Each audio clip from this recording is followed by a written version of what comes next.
Ladies and gentlemen, welcome back to Cash Talk. The question of the day: what are your beliefs on the concept of a dream job in 2025? Are you working your dream job? Do you know somebody that is working a dream job? Or are you one of those that believes that nobody should dream of a job, like nobody should dream of labor? Make sure you watch the full video to get the context of the conversation before you drop your thoughts down in the comments below. Free food, recreational facilities, a $2,000 annual travel stipend, and even coverage for gender affirmation surgeries for employees. These are just some of the lavish benefits that tech giants like Google, Netflix, Airbnb, and Pandora use to offer their workers. But it seems this has come to an end. Google, Amazon, and Snap are among the companies continuing to downsize. From eBay to Google and now SAP, it's been a brutal January for thousands of local tech workers. This week alone, about a dozen major companies announced job cuts. So layoffs in technology just keep coming. The latest, Google cutting hundreds of jobs.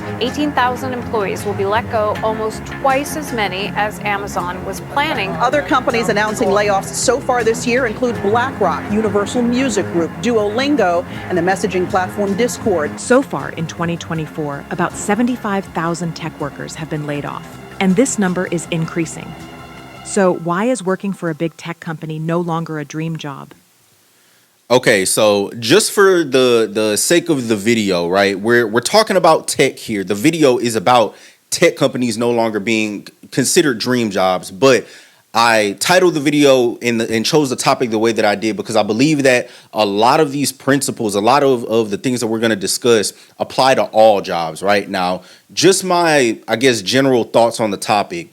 I don't believe that a dream job is a thing, especially here now in 2025 where, you know, we're just coming out of 2024 where layoffs were rampant. This video is a little bit old. It's about 5 months old, but we just came off of massive layoffs. We have financial experts around the nation saying, you know, we have an impending recession, you know, and everybody needs to be getting ready. Over the past couple of weeks, you know, we've been talking about the cost of living, the rising cost of housing, just how badly people are struggling. You know, I always give you guys reference numbers, which is that, you know, over 70% of Americans don't have $1,000 in their savings account or can't cover a $1,000 emergency. The average household income, combined household income in the United States right now is right around $80,000. The middle class right now is considered roughly from $150 or roughly from $50 to $150,000, depending on, you know, exactly where you look on the internet. I say all of this to say, I don't believe that anybody dreams of work. I don't believe anybody dreams of labor. I believe right now in 2025, what makes a dream job is the lifestyle that it provides and potentially also the job security, right? Because the reason why, as the video is going to get into, why, you know, people are struggling so much with this concept of seeing a tech company, a Google or a Amazon or any large tech company right now as a dream job is because of layoffs and the volatility of the job market and the economy and the fact that we've been seeing so many tech workers coming into work, and the way that they found out that they got laid off is that their key card doesn't work to get into the building, or their login no longer works, you know, to log into whatever software or CRMs they use on a daily basis throughout their workplace. All of these things are factors that have contributed to the downfall of the glamorization, if I said that right, glamorization of, you know, working for a Google or, again, any large tech company nowadays, now in 2025. But I'm gonna go ahead and let the video rock out. Again, remember that, yes, we're talking about tech, but a lot of this applies to every job in every field. In recent decades, the tech industry has been synonymous with innovation, explosive growth, and extraordinary benefits for its employees. These companies not only transformed their respective fields, but also redefined the employment expectations of an entire country. We reported last week that Fortune magazine has named Google the best company to work for in America again. About 2.5 million people send their resumes to the high-tech giant every year. And I want to put some emphasis on this headline. It says Google's good life inside search giants employee perks. Like I just said, I believe the emphasis is mainly on the lifestyle that the work provides. I don't think anybody that is a coder or a software developer dreams of just writing code all day. I think what they dream of is the fact that 9 times out of 10 they're going to be able to have a hybrid work schedule. If they're working for Google, they're going to have a spectacle of an office to walk into, of a campus. I know, I believe, correct me if I'm wrong, I believe Google also provides housing to some employees on some level. They dream of the lifestyle. Nobody actually dreams of the work, which is why I do believe the concept of a dream job in general is flawed, because when you think of a dream job, you think of the perks, right? That if the dream job, if the position was what the emphasis was on, Google, there would be no difference in working for Google than working for a startup outside of maybe the workload or just, the quality of life in general of the actual role, right? We dream of the lifestyle and the perks. Number one is Google, and they've been number one before. They were number one last year. They continue to make Google a great place to work. This era, often referred to as the golden age of technology, marked a period of optimism and unprecedented expansion. However, recent changes in the global economy and the very nature of the industry have meant that working for a tech giant is no longer what it used to be. And by recent changes, obviously we mean layoffs and budget cuts. There's no question artificial intelligence will remake the workplace. As well as AI. Artificial intelligence could replace millions of jobs. AI could replace 300 million full-time jobs. After the financial crisis of 2008, the U.S. Federal Reserve slashed interest rates to near zero levels, keeping them there for years. This low-cost capital environment allowed both tech startups and established giants to expand rapidly. Netflix, for example, saw its stock value increase by over 4,000% during this decade. It was on this day back. But, obviously not all of this is because of the implementations of AI, but I do agree with the sentiment of the video, or at least what they were hinting at, which is that, as we start to move, these tech companies do have an opportunity to expand significantly faster as, your AI tools, various AI tools do start to advance. I want you guys to think about now, for me, I believe ChatGPT, when it first took off, when I remember it first taking off and going viral and gaining popularity, was, I believe it was November of 2021, November or December of 2021. Think about where ChatGPT was and where ChatGPT is now. And ChatGPT is just the most basic form of AI, everyday AI tool that you could possibly use. I'm just using that as a reference because it's something that we all know, but there's hundreds of thousands of AI tools being created on a daily basis. AI is innovating way faster than a lot of people think, which is why in previous videos, I've told you guys that if you want to, looking at it specifically from an entrepreneurship perspective, because that's how I look at most things. If you want to win going forward in 2025 and beyond, the way to win is to double down on either personal brand or on AI. You need to be extremely good at one or the other. And obviously, these large tech companies are going to double down on artificial intelligence. Then when the company posted the highest first quarter profit in its then 8-year history. For 25 years, one company changed the landscape of film and TV forever, with revenue and subscriber base growing a whopping average of more than 30% a year. Today, it boasts about 270 million paid subscribers and rakes in more than $30 billion in revenue a year. The widespread adoption of smartphones and social media, along with easy access to venture capital, created fertile ground for innovation and growth. The tech-heavy NASDAQ reflected this expansion with an astounding approximate increase of 347% from 2010 to 2019. However, companies were not the only beneficiaries. Working at one of these tech companies became a way to get rich. Employees often received a significant portion of their compensation in stock options. Right. As tech stocks rose, workers increasingly enriched themselves. In 2020, the top 350 CEOs in the U.S. made over $24 million on average. Career site compiled a list of... Real quick before I forget, I'd like you guys to educate me on this because I've never, worked for any kind of tech company or been paid in stocks at all. I'm still pretty young, still pretty early in my career, so I haven't really gotten to that point.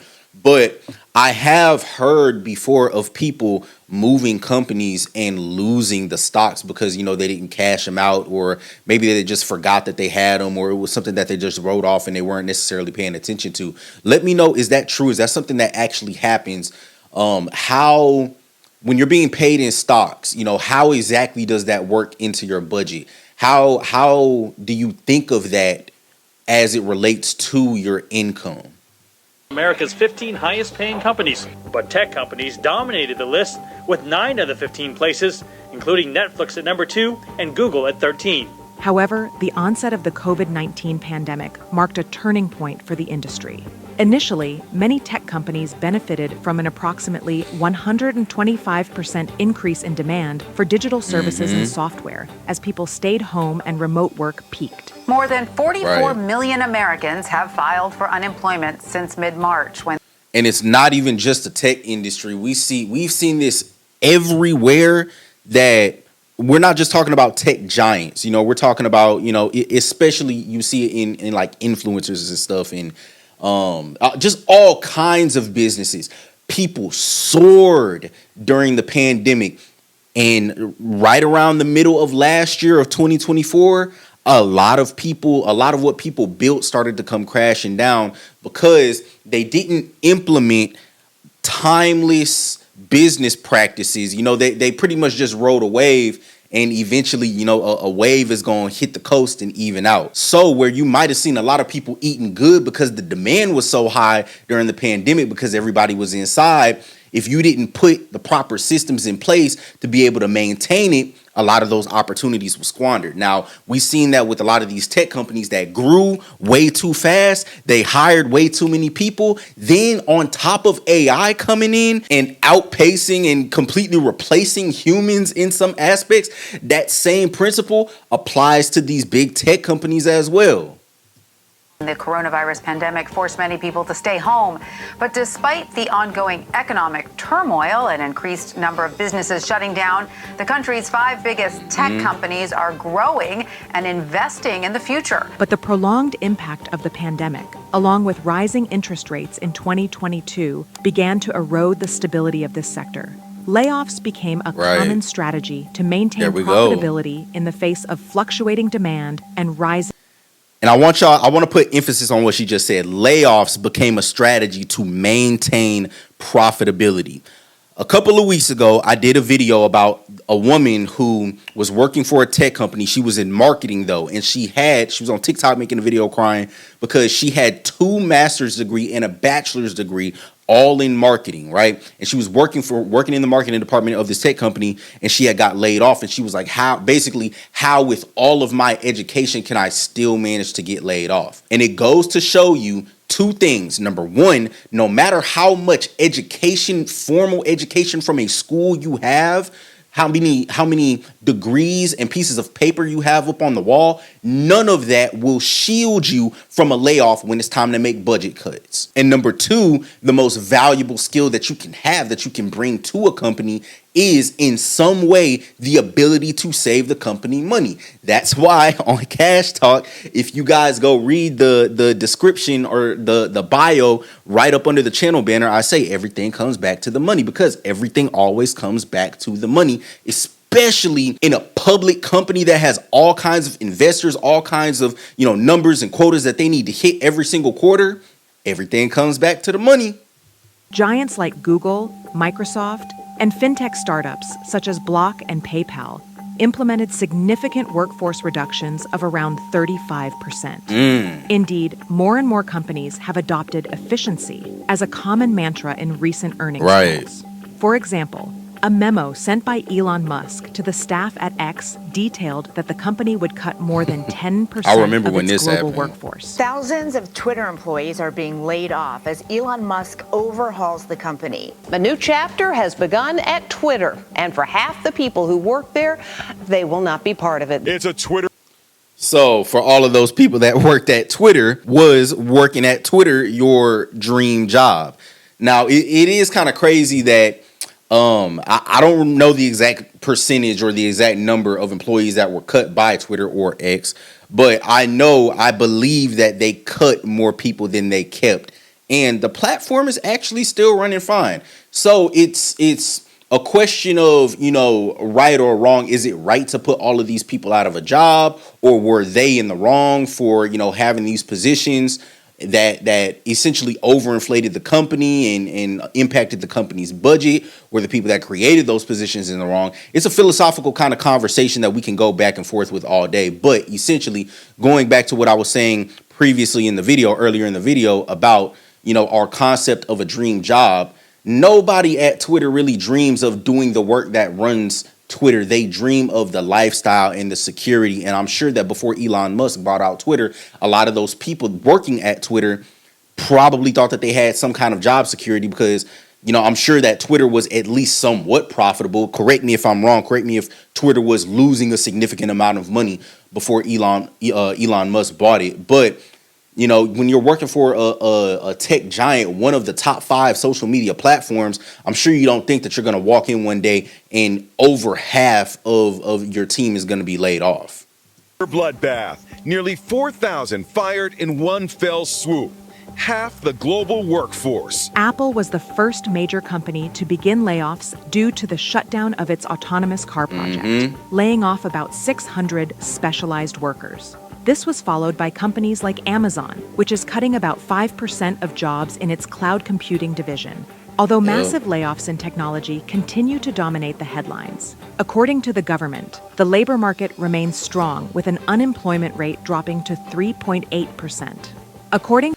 Now, keeping all of this in mind, all of what they just said, the reasons why layoffs are running rampant. I go back to the topic of dream jobs because realistically, don't nobody want to worry about all of that. Nobody really wants to worry about the numbers on a spreadsheet. People want to go to work. People want to be able to do their job. They want to kind of be able to have some type of fun, and they want to be able to live an excellent lifestyle afterwards. So I believe that I have proved that dream jobs don't exist here in 2025. I'm gonna go ahead and cut the video right there. Let me know if I'm wrong. If you vehemently disagree with me, let me know. Drop your thoughts down in the comments below. I can't wait to read you guys' feedback and have a real genuine conversation with you about this topic.